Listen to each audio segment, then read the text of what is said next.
Hello and assalamu alaikum. My name is Adnan. I am from Pakistan.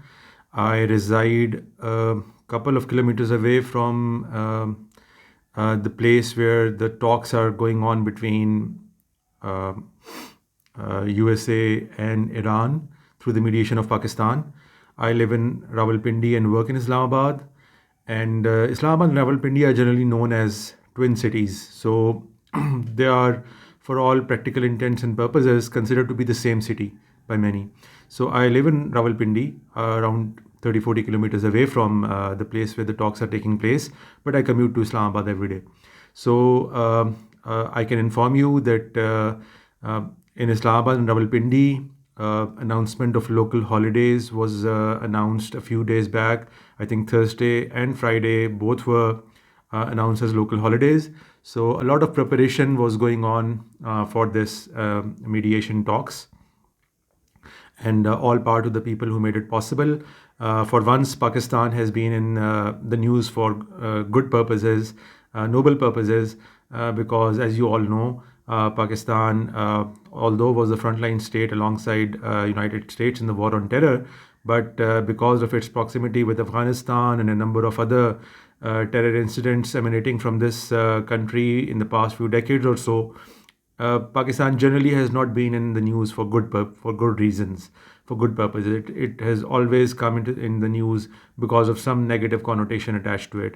Like, for instance, Osama bin Laden being found in Pakistan, and similarly the Taliban network and stuff like that. So it's a breath of fresh air that for once Pakistan has come in the news for the right and good reasons.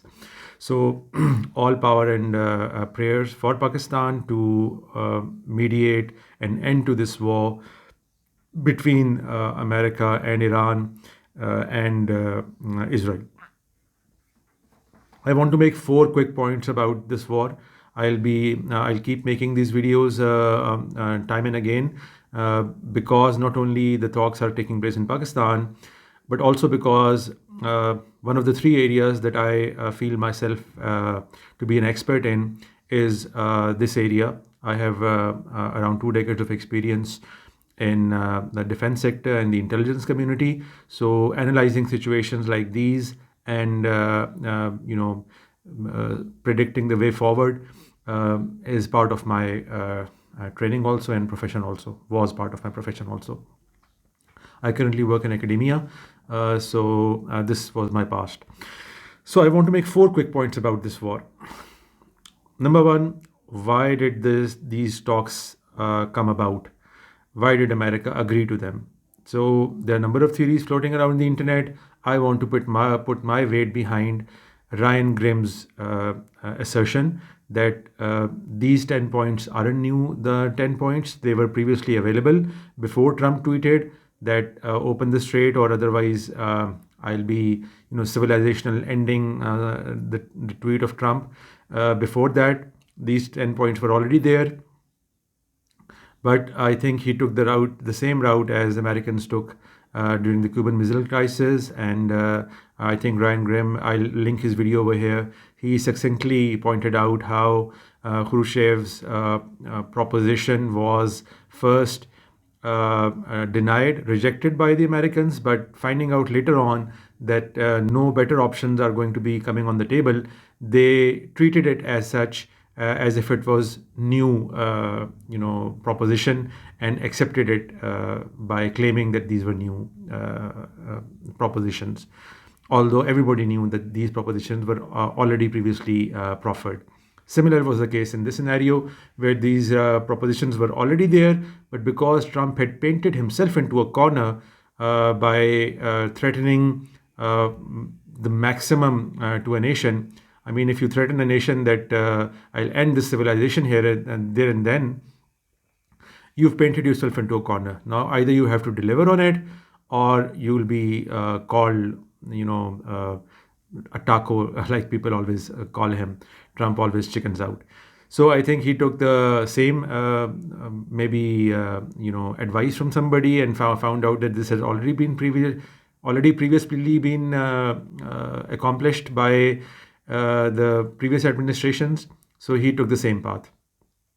So that is how we came about to these talks, because he uh, he found out perhaps that the American populace did not have the appetite to go berserk on Iran right now. For instance, launching a nuclear attack or a conventional attack to the degree that he claimed in following tweets, like destroying all bridges, all power plants, etc.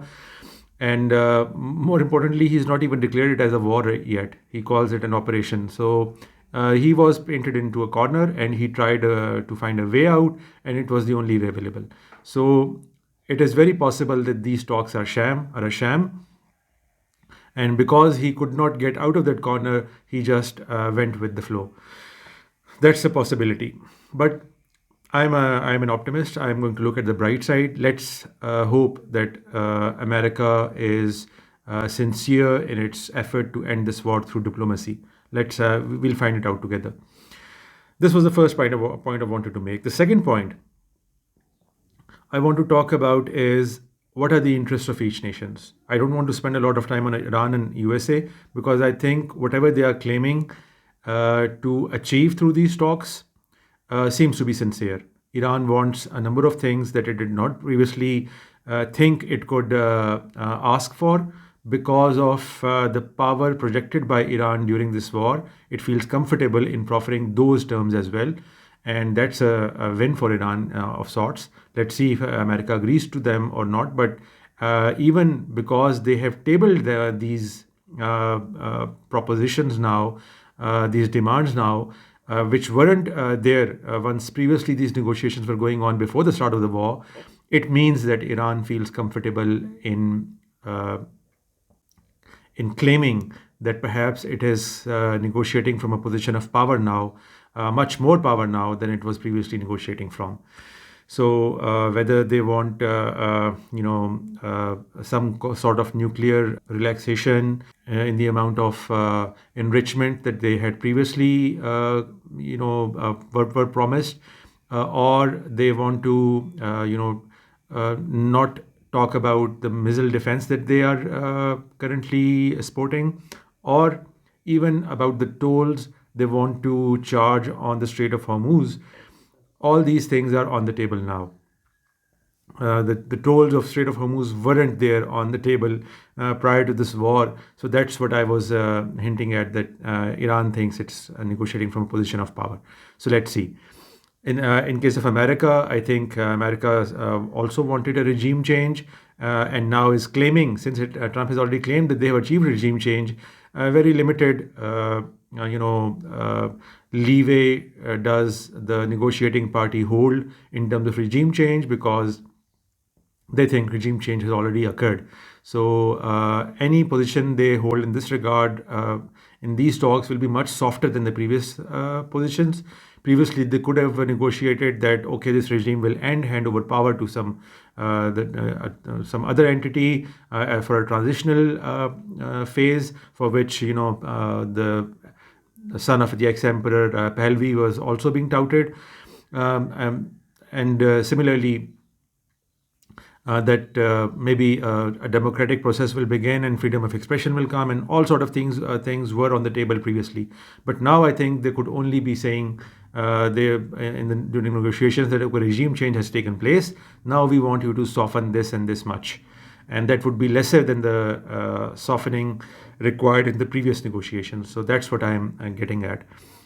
So regime change, nuclear non-proliferation, and there's a lot of leeway there as well that they can negotiate on, whether they want 0% enrichment, or grant Iran some level of enrichment or nuclear energy through other means. That will always be on the table in these negotiations. I think that's a legitimate thing that America and Iran can discuss and find a sweet spot that they can agree on. And thirdly, maybe America is also interested now in their missile, limitations, put limitation on their missile defense and drone defense. Maybe some sort of talks will also take place in this regard. We don't know how much Iran will agree to them, but still those are going to be legitimate talking points between the two parties. Now, Lebanon, we already know it has become a flashpoint because Israel wasn't included in these talks to begin with.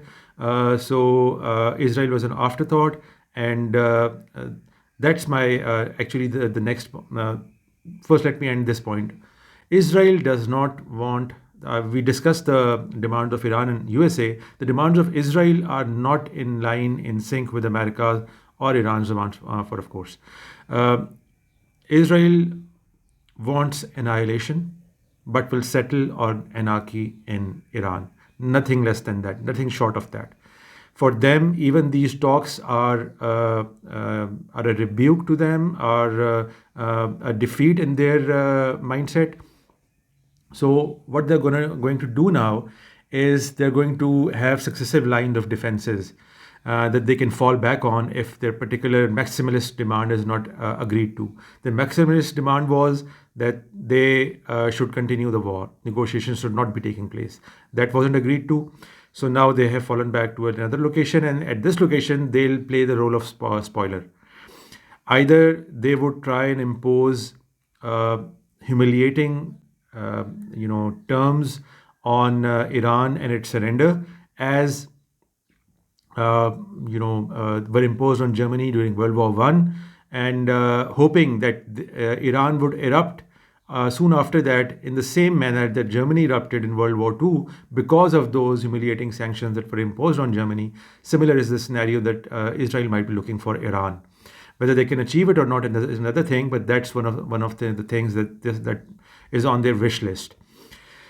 And we all know that in the past few months and weeks, all Israeli politicians and those podcasters that are siding with the Israeli cause have been stating these things out in the open. They have single-handedly ended the post-World War II rules-based world order, and in their perception have pushed the world back into the same kind of dynamics and terminologies that were being discussed during the world wars. They have given these examples explicitly. For instance, if you follow Mark Levin, you must have seen how he has claimed that, okay, giving the examples of Dresden and firebombing of Tokyo and Nagasaki and Hiroshima, and everything and anything is on the table as far as he's concerned. So these are the Freudian slips that have already occurred in this domain. So we already know what Israel is aiming for.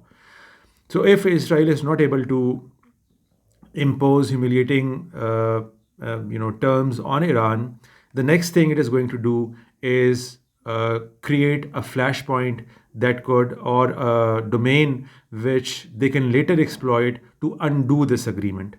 That can be in the form of Lebanon, that can be in form of UAE or any other such thing, which they'll make as casus belli for launching an offensive operation soon after the agreement. Now, they know how to play the American public also, and their legislature also. So they'll, of course, time it according to their own success rates. But sooner or later, they will try and find a way to spoil this agreement, whether they want to launch, achieve this through a false flag operation that they have been hinting at for the past so many months, that another 9/11 sort of an attack is on the cards. Whether they go with that line of action or another one, just creating some sort of fake intelligence and attacking Iran or subsidiary of Iran again on the pretext of that the other party has violated the agreement, they're again going to start this war. So Israel is the spoiler in these talks. And if America is unable to rein it in, these talks will not succeed. They might succeed on paper. Today, an agreement might be reached between two parties, but they will be undone. These talks will be undone soon afterwards with Israel's actions. This is what we have seen in the past also, that Israel does not consider itself bound by any agreements that it makes. And in Gaza also, we've seen that whether it was Jordan, Syria, Gaza, or Lebanon, ceasefire means the other side ceases and Israel continues its operations under one pretext or another. So that is what Israel. That is how Israel is going to undo this agreement if it is able to get its way. So it is very important for America to actually rein Israel in, which is a mammoth task to achieve, especially for this government, about whom we do not know that whether Israel has a death grip on its junk, or they have some, Israel has a very convoluted relationship with the American populace. So whether it is the religious side, whether it is the historical context, whether it is political and diplomatic interests, Israel can bring America to side with it in any war that it initiates, calling it a preemptive strike or whatnot. So that is going to be the litmus test of the success of this agreement. We have some silver lining in it, that we know that Trump is a businessman and he might be looking at some sort of a payoff through the Strait of Hormuz by collaborating with Iran on the tolls that he has asserted in the past few tweets or so. So he might go down that route, and if he goes down that route, it will be harder for Israel to actually get what it wants. But nonetheless, Israel has a lot of plays left for it that it can go into and make America come to its aid in another war against Iran. This was my second point, that the demands of each party are very different from another, and Israel is a spoiler in all of this. The third point is that I want to talk about is uh, the negotiating team coming from America. You see, three persons have been nominated: the Vice President, Mr. J.D. Vance, Steve Witkoff, Middle East envoy, and Jared Kushner. So he's just an advisor to the President of the United States, and is his son-in-law as well. And we know that two out of these three individuals, Steve Witkoff and Jared Kushner, are not actually American representatives. They're actually Israeli representatives. And I don't say this because they're Jewish or anything. So don't label me as anti-Semitic.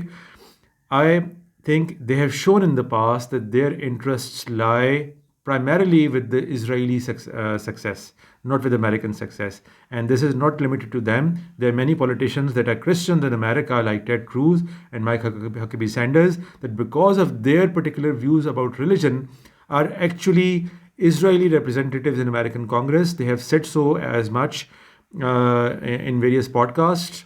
Tucker Carlson brought it out in them. So more power to Tucker Carlson, that these Freudian slips gave themselves, these people gave themselves away through these Freudian slips. So whether you're Christian or Jewish doesn't matter. It matters that who are you representing. So these two individuals will actually be representing Israel's position. And there's only one American representative, and that is J.D. Vance. So I think the Iranians would have to play a very intelligent game in which they try and convince J.D. Vance of something, and do not worry about Steve Witkoff and Jared Kushner. Let's hope how they manage to do that. And finally, even the one representative, J.D. Vance himself, is between a rock and a hard place, because of the reason that this war between America and the Israel as allies and Iran has a very distinct and significant religious dimension to it. It has been stated and uttered by many important dignitaries in both countries, America and Israel. They think this is the war of Gog and Magog from the Bible, after which the third temple has to be built and Messiah has to come. So they are approaching this war through a very religious angle. And the religious angle that brings the Christians to this particular Israeli side is dispensationalism, which is primarily an evangelical Protestant ideology. J.D. Vance is a Roman Catholic. He converted to Catholicism in 2019, I think, and is not going to be representing the hopes and dreams of the Protestant religious conservatives behind all the momentum in this war, that are trying to bring Armageddon down to Iran. J.D. Vance cannot represent their positions in any legitimate sense of the word, because he's a Catholic. Catholics, Orthodox, even Anglican positions about the eschatological aspects of the Bible are very different from the dispensationalist position, which the American Protestants hold. And Ted Cruz and Mike Huckabee and Lindsey Graham and all these people, they hold this position, and JD Vance is not holding that position. So that is going to undercut his authority on this matter. So even if he wants to, achieve a favorable outcome from these talks by making Iran agree on certain terms, he cannot go, long. He cannot go far out, because he knows that his public back home is going to label him as a Catholic and not as a Protestant, and therefore not, his position not resonating with their position, and therefore they do not identify with his positions. And anything he brings back to America is going to be taken negatively by the populace that mostly votes for the Republican Party. The majority of them are dispensationalist evangelical Protestants, which JD Vance is not. So this is a very important aspect that people are not discussing, that yes, he is going to be the American representative in these talks, as opposed to Steve Witkoff and Jared Kushner, who are going to be the Israeli representatives. But even so, JD Vance, because of his religious bent, because of his religious attribution to Catholicism, is not going to be considered as a legitimate representative of most of the American populace, because they are Protestants, they are dispensationalist. They think that Israel is the Israel of the Bible is the Israel, Netanyahu's Israel, the state Israel that was formed in 1948, and that state has to win this war between Gog and Magog that has started with Iran, and later on maybe Russia and Turkey will also join in. And after they win this war, will the third temple be built and Messiah will come. So I don't know how JD Vance, his work has been cut out for him, how he's going to accomplish walking on a tight rope between aspirations back home and his wish to achieve a compromise in these talks so that the war comes to an end. Let's hope, let's see and find out how these talks go. These are my 2 cents right now. I'll be making more videos about these talks, and I have been making my videos particularly exploring this religious side of it that people can find out on my Patreon channel, and I'll be posting more videos about the religious and political aspects of this war and these talks on my Patreon channel frequently during these days. So these are the 4 aspects I wanted to discuss here and now, because I don't think that people are generally considering and seeing these talks in this light. More on this later. Thank you.